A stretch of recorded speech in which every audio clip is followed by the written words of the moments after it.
नमस्ते, good morning everyone. This is advocate Manorama Yadav, Gorakhpur civil court से।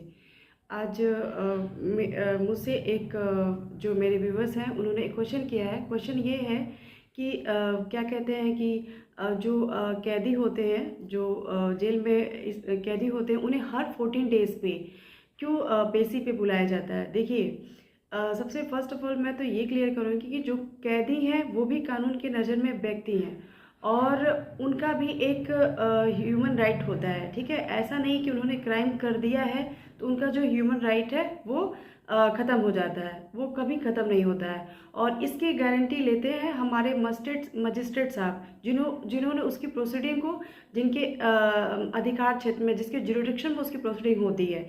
इसीलिए जब तक कि क्या कहते हैं, जब तक कि कैदी का वो चार्जशीट पेश नहीं की जाती तब तक हर 14 दिन पे, और ये 14 दिन का जो रूल रेगुलेशन है, ये कैदी अधिनियम की सेक्शन 46 और 10 ये कहता है कि 14 दिन का लिमिटेशन किया गया है। इस 14 दिन के लिमिटेशन के अंदर, हर 14 दिन के अंदर ही उसे पेशी पे लाया जाएगा।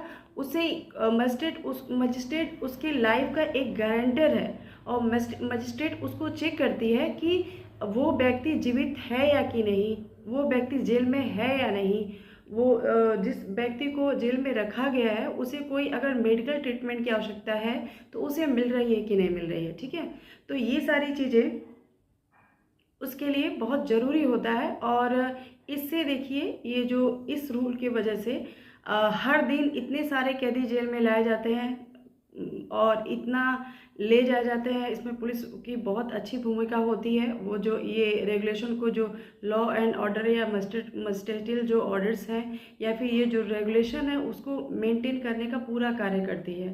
ठीक है, इसी के विपरीत आप सोचिए, ये जो रूल्स बनाए गए हैं, ये रूल्स उन्हीं के अगेंस्ट भी बनाए गए हैं, पुलिस वालों के अगेंस्ट भी बनाए गए हैं, ताकि किसी व्यक्ति को वो जेल में रख के मार दे, ख़त्म कर दे, या फिर किसी भी व्यक्ति को किसी मनी पे बाहर छोड़ दे। ठीक है, विदाउट कोर्ट के ऑर्डर्स के, यानी विदाउट एंट्रीम बेल के, विदाउट बेल के, विदाउट रेगुलर बेल के। तो ऐसे कंडीशंस को का गारंटर कौन है? ऐसे कंडीशन का गारंटर, या फिर कह रहे हैं कि ये एक पुलिस के अगेंस्ट ही व्यक्ति को पुलिस के अगेंस्ट ही कैदी को सुरक्षा प्रदान की गई है मजिस्ट्रेट के द्वारा या कैदी अधिनियम के द्वारा। तो ये जो बातें, मुझे लगता है जिन लोगों ने मुझसे क्वेश्चन किया था वो क्लियर हो गया होगा। धन्यवाद।